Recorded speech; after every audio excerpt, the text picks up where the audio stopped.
This is the fastest electric unicycle ever built.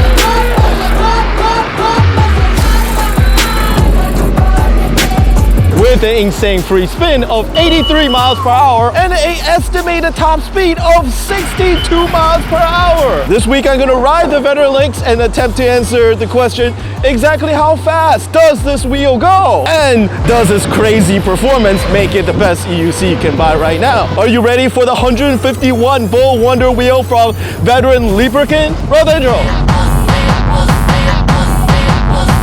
Like and subscribe if you enjoyed this video and help spread the uni gospel.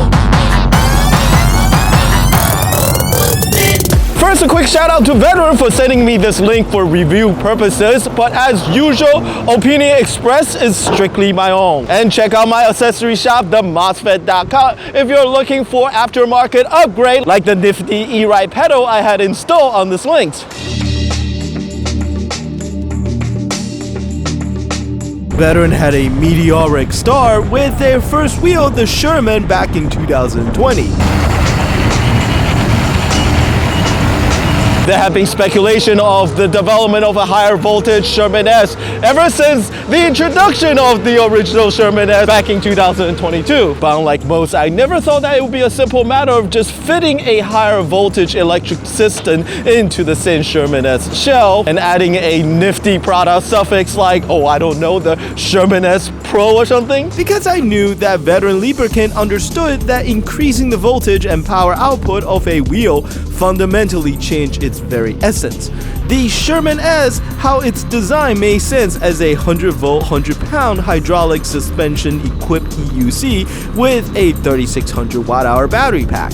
It has great range and is stable, comfortable, precisely because it isn't the fastest wheel on the market. Conversely, when you raise that voltage and power output and start competing on torque, top speed, and acceleration, then the heavier weight and softer shock no longer fits. The only reason why higher voltage is required is speed. Otherwise, the crop of 134 volt 16-incher like Veteran's very own patent Armband Extreme are more than adequate when it comes to urban commute or even off-road use. However, things change when you're dealing with that very extreme frontier, and by that I mean speeding excess of 45 miles per hour plus. And it is in those extreme conditions when power from even high speed like that of a 151 volt electrical system is absolutely necessary. But just having the power at speed isn't quite enough either, as many speed-obsessed electric unicycle riders have come to realize wheel stability at speed is perhaps even more important. Over the last few years, there are quite a few different wheels that had never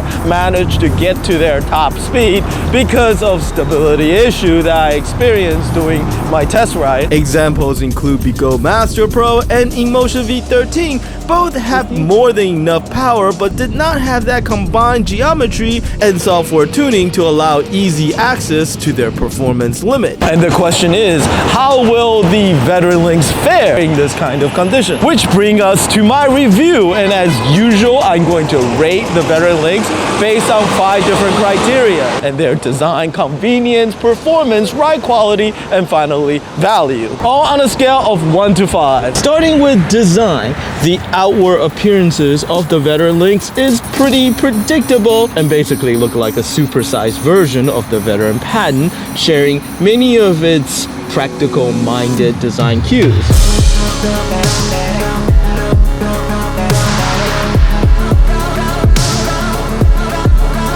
Like the squarish profile, the hourglass-shaped controller housing, and the front and rear handle.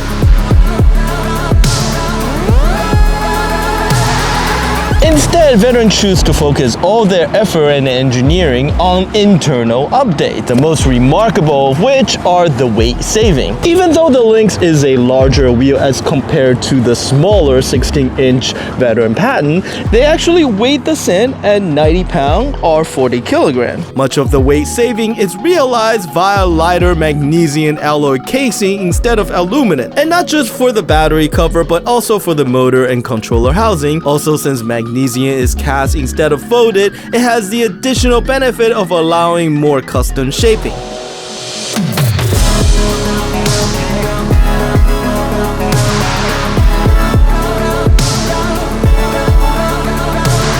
The Lynx may look like a square block of metal from the distance, but when you look closer, you'll start to notice some smaller updates, such as these subtle curves that they have added to the casing of this wheel to make the profile a bit more hospitable from an ergonomic perspective. But unfortunately, it also highlights some missteps. There's a nice curved surface for you to lean your knee against. However, when you slide forward to accelerate, the corner of this handlebar would then jam painfully into your knees. It's a surprising miss considering how enjoyable it is to lean to accelerate on this wheel. Overall, I really appreciate the lighter weight and of course the robust tank-like build that Veteran is well known for. But I do have to say that I find the design of the Lynx to be a little bit uninspiring considering what this wheel is meant for. For a Porsche 911 that is packaged to look like a Honda Civic, the Veteran Lynx gets a 4 out of 5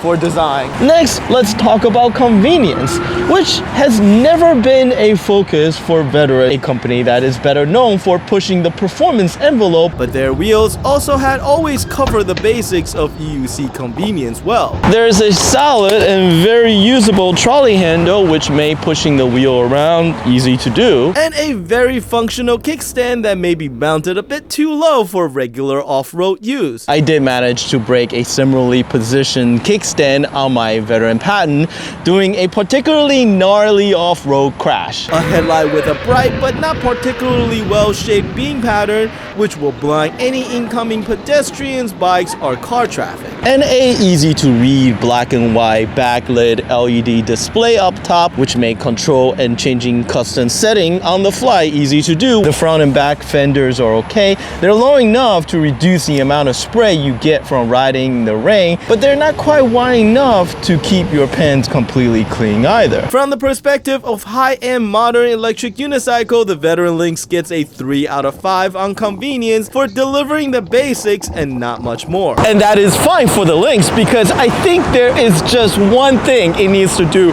really well, and that is going really fast. First, let me explain why this may matter to you, even if you're someone who never intend to get anywhere close to Lynx's theoretical top speed. On a scale of EUC acceleration and torque, assuming that on one end you have someone who's in a neutral stand, so 0-degree tilt and no acceleration whatsoever, and on the other end you have someone who is in a full lean, assuming perfect balance and in ideal condition. And if this is the acceleration curve of the Sherman S, then this would be the curve for the Lynx, which means that however comfortable you are with acceleration and leaning on an electric unicycle, you can be here or you can be here if you're someone who is a little bit more conservative. You will always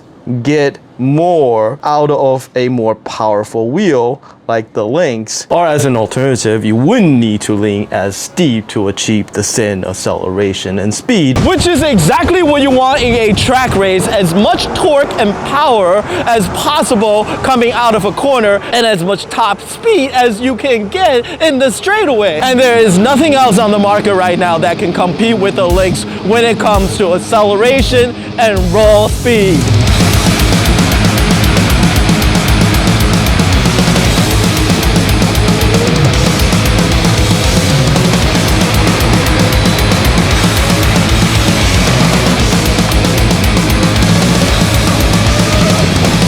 The 16-inch 134-volt Patent are extreme, nor the 18-inch Master.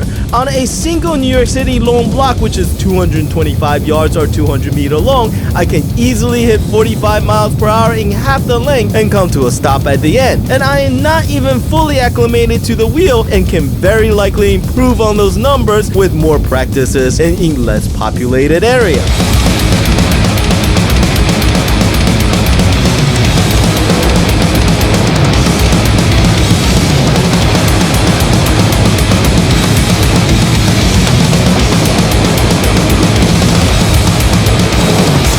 Exactly how fast is the Lynx? Luckily, it is Christmas Eve, which means that anyone and everyone who can have already left, and it's down to me, a few stragglers, and the empty streets of New York. So a whole lot of room for the Lynx to stretch his legs, and stretch then I will. I made a total of 3 runs through the cutout tunnel and was able to get the Lynx up to 54 miles per hour and did not hear a single beep.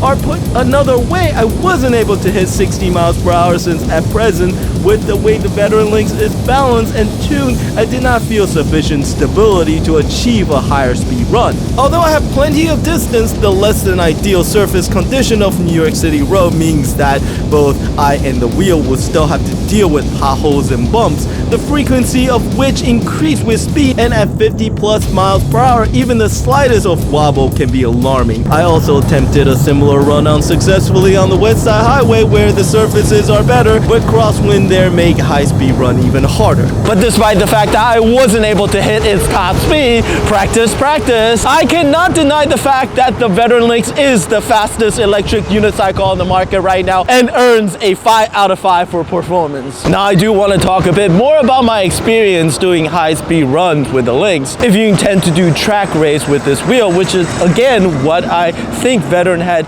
designed it to do, then I think its ability to achieve and maintain 60 miles per hour would certainly give you a huge edge. But the question is stability at 60 miles per hour possible even with practice and more customization? And by that I mean wheel dynamic with a tendency to self-center, or at a minimum at least the ability to resist lateral forces. There are a few wheels that does this. My original Monster V3 and the Bigo EX30 are 2 excellent examples, and they both share not just a lower pedal height but also a lower battery pack mounting height and center of gravity, which I think is just as important. E-Ride is sending me an aftermarket bracket which allow you to drop the pedal mounting height by about an inch, which certainly may help. However, I personally am still a little bit skeptical since that would not change the overall wheel balance because it doesn't really shift that center of gravity at all. The other factor, and this is pure speculation on my part, is the angle of your steering column as compared to the road. This is something that on a motorcycle help with stability. However, on an electric unicycle, the angle really depends on firmware tuning and how far it let you lean forward doing a full tilt high-speed acceleration session. This is something that Bigo has been experimenting with their race mode on their more recent wheel releases. Perhaps Veteran should do the same. And the reason why I'm focusing on only a sliver of my ride experience, which many riders may never even experience, is the fact that outside of those extreme conditions, by that I mean speed above 50 miles per hour, the Lynx is just about perfect when it comes to ride quality and is an absolute joy.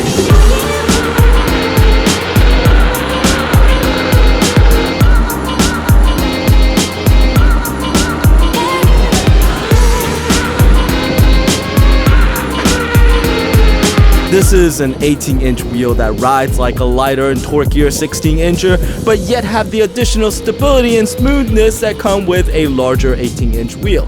The suspension is, as expected, excellent, and honestly, I did not feel a significant difference between this and the suspension on the Sherman S, since I do not do big jumps and had never bottomed out the shock on that wheel. The addition of stiffer progressive springs didn't make a significant difference to me. The Lynx is an excellent riding wheel that is just about perfect in most riding conditions. And the only one downside I can find, I'm going to take a point off for lack of stability at 50 miles per hour plus. The class of super electric unicycle, which the Lynx is certainly a member of, lives by a whole different set of standard and a much higher bar. So the Lynx earns a 4 out of 5 for ride quality. Which finally brings us to a discussion of value. At $4,200, the Veteran Lynx is the most expensive electric unicycle you can buy right now. And for that admittedly very high price, you do get the best-in-class performance when it comes to power and speed, a bulletproof construction quality, and a surprisingly lightweight, with the only compromise being range. 151 volt means that you're probably going to be burning through that 2700 watt-hour battery pack, and as a result, my range estimate is probably somewhere between 25 and 50 miles, pretty much like what you get on the patent. You are paying a premium for peak bleeding edge performances, and like a $200,000 Ferrari, it's a little bit hard to say whether or not $4,200 is justified for what the Lynx offer. The Veteran Lynx is also way more powerful and faster than anything you could possibly need in a regular street riding situation like this. And the only reason why you would ever need something like this is if you do track racing, tend to eke out every single ounce of advantage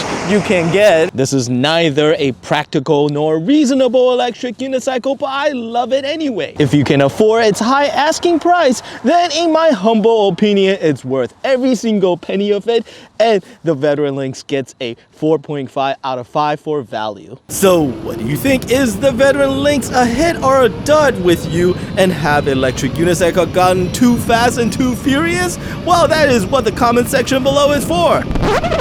Right, you didn't really think I was gonna leave it at that, right? Having the fastest electric unicycle in the world, but somehow not really pushing it to its max. So I've been riding the Lynx for the past week and acclimating a little bit more. I also have been tuning the setup, went to the softest soft mode. My theory being that when I tilt it for acceleration, that it would create a little bit of a rake angle and help with stabilizations at speed. Gonna see whether or not that theory pans out. And of course I added the grippier pedal and then kind of adjusted the speed pad until it fit just right. So we'll see whether or not I can make it to 60 miles per hour. So the Lynx is fully charged, however the temperature is a bit low at around 38 Fahrenheit, which isn't ideal since battery tend to sag a bit more in the cold. And this was late at night, so lesser amount of traffic, and Cutout Tunnel is just about the ideal location for speed runs since it's nice and long and the surface is decent by New York City standard, that is. But as you may have noticed already, things were not going in according to plan. Alright, I'm not really sure what is going on, but every time when I try to accelerate in the tunnel, the wheels start wobbling. I suspect it's because of my knee guard. I'm not able to feel where the pad is, and as a result, I'm not applying a uniform pressure on them, which is a big problem. So as much as I like to keep my pads on, I think I'm gonna have to take them off for this speed run.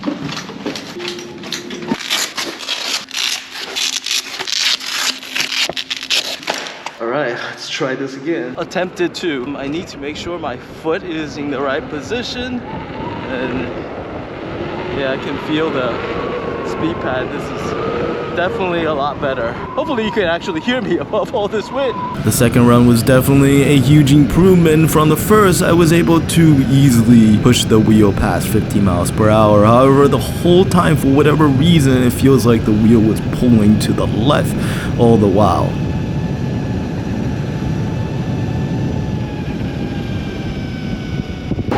Alright, no good. I did not get faster.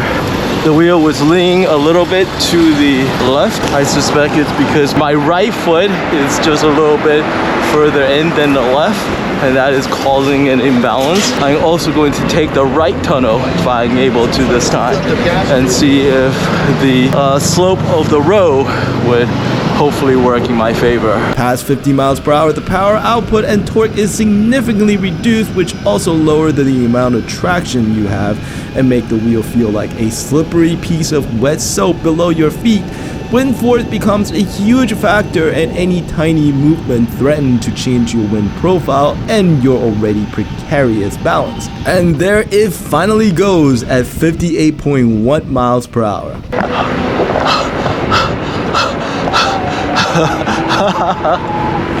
Oh, there is a bit of wheel wobbling at the end, and I think I hear the wheel beep.